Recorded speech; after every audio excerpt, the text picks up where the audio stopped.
Hi எல்லோருக்கும் வணக்கம். Bigg Boss season 18 Hindi. So இந்த வீடியோவில் நம்ம நேற்று எபிசோடில் நடந்த விஷயங்கள் பற்றி தான் வந்து டிஸ்கஸ் பண்ண போகிறோம். ஸோ வீடியோக்குள்ளே போகிறதுக்கு முன்னாடி நம்ம சேனலுக்கு நீங்கள் வந்து புதுசாக இருந்தீங்கன்னா கண்டிப்பாக சப்ஸ்கிரைப் பண்ணிக்கோங்க. வீடியோ மறக்காமல் ஒரு லைக் பண்ணிக்கோங்க. ஸோ எபிசோட் 38லேருந்து நம்ம வந்து ஆரம்பிக்கணும். ஏன்னா நம்ம 38 பண்ணல.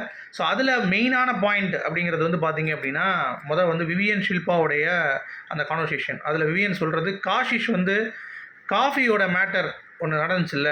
அதாவது நான் வந்து ரொம்ப அரகண்ட்டாக கொடுக்க மாட்டேறேன், வச்சுக்கிறேன், கேட்டாலும் வந்து கிடைக்க மாட்டேது ஈஸி அப்படின்னு சொன்னாங்கல்ல. ஆனால் அதே காஃபி மேட்டரில் இன்றைக்கி வந்து பார்த்தீங்கன்னா காஷிஷ் வந்து ரொம்ப அரகண்ட்டாக இருக்காங்கன்னு பார்க்குறீங்களா, கவனிக்கிறீங்களா? ஷில்பாட்ட கேட்குறாங்க.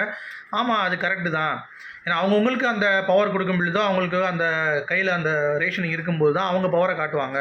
ஸோ நீ காட்டுறப்ப நீ காட்டின, அவங்க காட்டுறப்ப அவங்க காட்டுறாங்க. பட் அரகன்சி அப்படிங்கிறது உன்னோட அவங்கக்கிட்ட ஜாஸ்தியாக இருக்குது அப்படின்ற மாதிரி அவங்க சொல்கிறாங்க.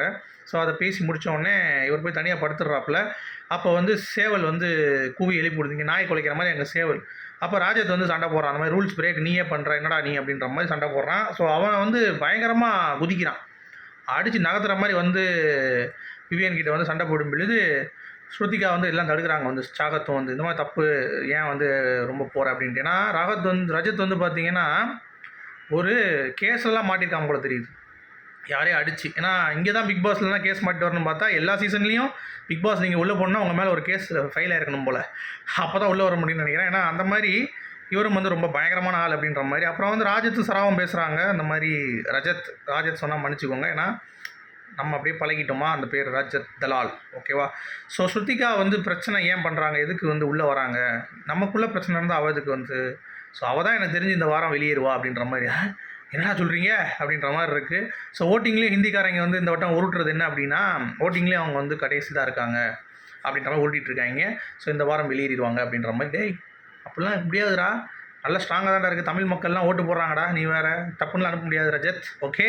சாரா கிட்ட பிரச்சனைனா பிரிஞ்ச குரல் பண்ண கொடுக்காம எப்படி பண்ணணும், குரல் கொடுக்காம வீட்டில் சும்மா வந்து மிச்சம் சாப்பிட சொல்கிறியா அப்படின்ற மாதிரி தான் இருந்துச்சு.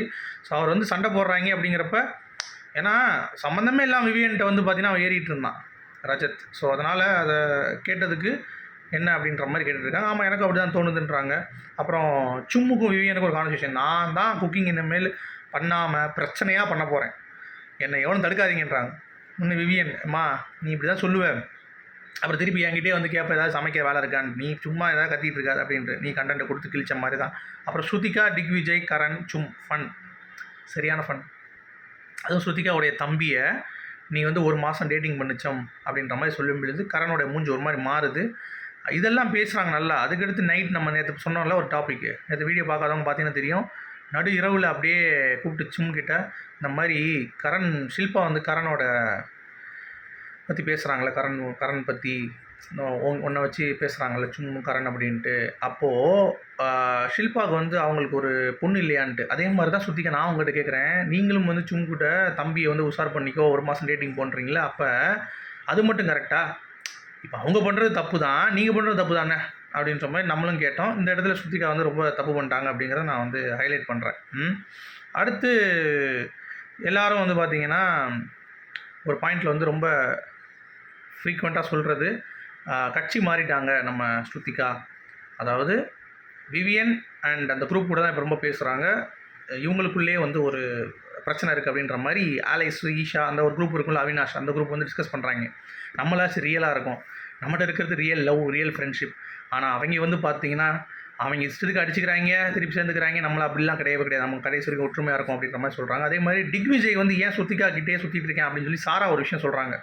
என்ன அப்படின்னா, வெளியே வந்து அவங்க அம்மா வந்து ஸ்ருதிகா நல்ல சப்போர்ட் இருக்குன்னு சொல்லிட்டாங்க, அதனால தான் இவன் வந்து ஸ்ருதிகாவை கேவலமாக வந்து பார்த்திங்கன்னா இது பண்ண சொல்கிறான் அப்படின்ட்டு ஸ்ருதிகா பின்னாடியே சுற்றுறான் அப்படின்ற மாதிரி திக்விஜய் சொல்கிறாங்க. அடுத்து வந்து கரண் ஷில்பா. இங்கே நீங்கள் முக்கியமாக பார்க்க வேண்டியது, ஷில்பா வந்து பார்த்திங்கன்னா ஸ்ருதிகாவை பற்றி கொஞ்சம் அப்படியே உள்ளே பேசுகிறாங்க. பார்த்தியா, அவள் டேட் பண்ண சொல்கிறா, பார்த்தியா அது தப்பு தானே அப்படின்ற மாதிரி ஷில்பான்னு சொல்கிறாங்க. அது உண்மை தானேங்க. ஏன்னா தம்பியை வந்து டேட் பண்ணுன்னு சொல்லி கிட்ட சொல்கிறது அப்படிங்கிறது வந்து எதுக்கு சொல்கிறாங்க, சும்மா ஃபன்னுக்கு சொன்னால் கூட அது எல்லோரும் அவங்க புரிந்து கொள்ள முடியவில்லை. ஏன்னா ஃபன்னுக்கு சொன்னால் அப்போ கேவியும் சும்மையும் வந்து சும்மா கலாய்ச்சிட்டு இருக்கிறதும் வந்து ஷில்பா வந்து சும்மா தான் கலாய்க்கிறாங்க. அவங்க வந்து வாண்டடாக வந்து 2 பேரும் சேருங்கன்ற மாதிரிலாம் கலாய்க்கல, சரியா? அப்படி இருக்கும் பொழுது அவங்களுக்கு மொத்தம் பொண்ணு இல்லையா அப்படின்ற மாதிரி கேட்குறது அப்புறம் எந்த விதத்தில் நியாயம்? கரெக்டு தானே நான் சொல்கிறது? அதே தான். அதுக்கடுத்து ஸ்ருதிகா எல்லாருக்கிட்டையும் போய் எக்ஸ்பிளைன் பண்ணிகிட்டு இருக்காங்க, ஏன் வந்து போஸ்ட்மேன் டாஸ்கில் நான் வந்து அந்த டீமில் உட்காந்தேன் அப்படிங்கிறத. அதுக்கு விஎன் சொல்கிறான், உனக்கு என்ன எக்ஸ்ட்ரா 2 சப்பாத்தியாக கிடைக்கும் போது நீ பாட்டு பேசாமல் உட்காருமா சைடில் அப்படின்ற மாதிரி. பட் அவங்க வந்து கேட்கவே இல்லை. போய் எக்ஸ்பிளைன் பண்ணுறாங்க கரண் கிட்ட.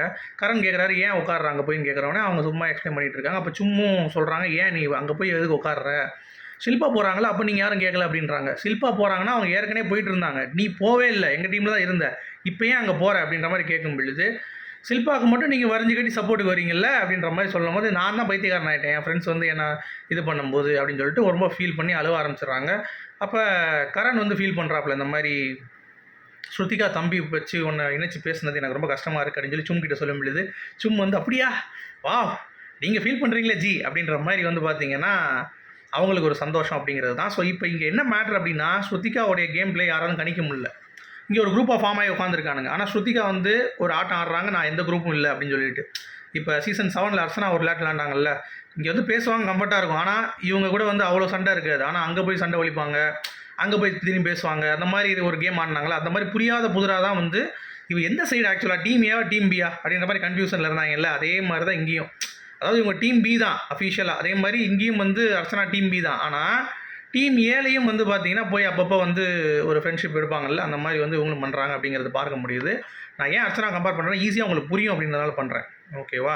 ஸோ ஸ்ருதிகா பேசுனது தப்பு தான் இந்த இடத்துல, ஷில்பா கூட பேசுனது. ஏன்னா டேட்லாம் பண்ண சொல்கிறீங்க, கரெக்டு தானே, ஒருத்தவங்கள்ட்ட போய் நீங்கள் டேட் பண்ண சொல்கிறீங்க அப்படிங்கிறப்ப, என் தம்பியை டேட் பண்ணு சொல்கிறப்ப, அப்போ ஏன் வந்து கரனுக்கும் சும்முக்கும் ஷில்பா இணைச்சி பேசக்கூடாது, அதில் என்ன தப்பு இருக்குது. ஸோ எல்லாம் ஒன்று தானே, கான்டெக்ஸ்ட் வந்து ஒன்று தானே அப்படிங்கிறது தான் எனக்கு தோணுச்சு. ஸோ நீங்கள் இதில் என்ன நினைக்கிறீங்க அப்படிங்கிறத சொல்லுங்கள். அடுத்து இன்றைக்கி எபிசோடில் வந்து பார்த்தீங்க அப்படின்னா நேற்று எபிசோடில், இது வந்து முந்தின நாள் எபிசோடு, நேற்று எபிசோடில் ஸ்ருதிகாவுக்கு ஷில்பா நேராகவே கேட்டாங்க, என்ன நீங்கள் ஓவராக பண்ணிகிட்டு இருக்கீங்க, நான் எப்போ ரெண்டாக பேசினேன், நீ போய் சொல்கிற அப்படின்றாங்க. இங்கே ஒன்று சொல்கிறாங்க ஒன்று சொல்கிறேன், அப்படிலாம் பழக்கம் கிடையாது, உங்கள் மூஞ்சி நேராக சொல்லுவேன். நான் வந்து அங்கே போகிறதுக்கான காரணம் வந்து எனக்கு இப்போ அவங்க கம்ஃபர்டபுளாக இருக்காங்க, இங்கே வந்து யாருமே எனக்கு சப்போர்ட் பண்ணுறதில்ல, அதனால் நான் போகிறேன். நீங்கள் அப்படி கிடையாது, உங்களுக்கு இங்கே எவ்வளோ சப்போர்ட் இருந்தாலும் நீங்கள் அங்கே போய் ஒரு வேவ் பார்க்குறீங்க, டபுள் கேம் ஆடுறீங்க, உங்கள் மூஞ்சி முன்னாடி சொல்லக்கூடிய தைரியம் எனக்கு மட்டும்தான் இருக்குது, சரியா, சும்மா நீங்களாம் பேசிகிட்டு இருக்காங்க அப்படி மாதிரி ஷில்பா போட்டு கிளிக்கிறாங்க. ஷில்பா வந்து அதெல்லாம் புரிஞ்சுக்கிட்டு போதும் ஆட்டெல்லாம் முடிஞ்சு போச்சு அப்படின்னு சொல்லிட்டு, அப்போ காஷிஷ்க்கு சொல்கிறாங்க, பார்த்தியா நான் சொன்னேன்ல நீ நம்பவே இல்லை, இப்போ எப்படி பண்ணுறாங்க பாரு அப்படின்ற மாதிரி ஸ்ருதிகா வந்து பார்த்திங்கன்னா பேசுகிறப்ப காஷிஷ் வந்து ஓகே அப்படின்றாங்க. அதுக்கு அடுத்து தான் தெரியுது பயங்கர சண்டை காஷிஷ்க்கும் ஸ்ருதிகாவுக்கும் வரும் அப்படின்னு சொல்லிட்டு. ஏன்னா டைம் கார்ட் டாஸ்க் வந்து ஸ்டார்ட் ஆகுது. இது வந்து ரெண்டாக பிரியுது, பாய்ஸ் ஹாஸ்டல் கேர்ள்ஸ் ஹாஸ்டல்ன்ட்டு. அது ஒரு கண்டென்ட் ஆக்சுவலாக என்னென்னா, பாய்ஸ் ஹாஸ்டல்லேருந்து கேர்ள்ஸ் ஹாஸ்டலில் வார்டனை வந்து பார்த்திங்கன்னா குஷிப்படுத்தணும். 2 பேர், ரஜத்தும் சகத்தும் தான் வார்டனு. அதை அவங்கள வந்து குஷிப்படுத்துறவங்க 2 பேர் வந்து உள்ளே போய் பயங்கரமாக வந்து பார்த்திங்கன்னா பார்ட்டி பண்ணலாம் அப்படிங்கிறது. அதில் வந்து ஸ்ருதிகா தோத்துடுறாங்க, சரியா. அப்புறம் டைம் கார்ட் டாஸ்கில் யார் ஆகிறா அப்படின்னு பார்த்தீங்கன்னா ரஜத் வந்து வின் பண்ணிடுறாரு, சரியா. ரஜத் வந்து ஒரு ஸ்ட்ராட்டஜி பண்ணுறாரு ஆக்சுவலாக. ஏன்னா எல்லாருமே ஷில்பாவுக்கு தான் ஆடுறாங்க, ஸ்ருதிகாலேருந்து கரன்லேருந்து எல்லாருமே ஷில்பாவுக்கு ஆடுறாங்க டைம் கார்டு ஆகணுன்ட்டு, சரியா.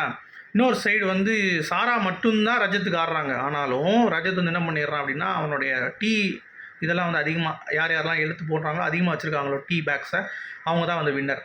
இவன் என்ன ஒரு பரனில் ஏறி நின்றுட்டு அங்கே போய் நின்றுக்கிறான். அங்கேருந்து எவனும் மேலே போய் ஏறினா தள்ளி விட்றான், தள்ளி விழுந்தா கீழே விழுந்துருவாங்க, அந்த மாதிரி ஹைட்டு, சரியா. அங்கே போய் ஏறி நின்றுனா பாடி ரொம்ப ஃபிசிக்கான பாடி, அதனால ஏறி நின்றுட்டு கடைசி வந்து பார்த்தீங்கன்னா பிக் பாஸ் வந்து அறிவிச்சிடுறாரு டைம் கார்டு வந்து இந்த வட்டம் ரஜத் அப்படின்னு சொல்லிட்டு. ஸோ இனிமேல் கேம் ஆட்டம் மாறுமா அப்படிங்கிறத பொறுத்திருந்து பார்ப்போம். அதில் டாஸ்க்லேயும் வந்து பார்த்தீங்கன்னா ஸ்ருதிகாவுக்கும் காஷிஷ்க்கும் ஒரு பெரிய சண்டை. ஸோ வெயிட் பண்ணி பார்க்கலாம் எப்படி போகுதுன்னு. உங்களுடைய கருத்துக்கு சொல்லி மீண்டும் சந்திப்போம். Good bye.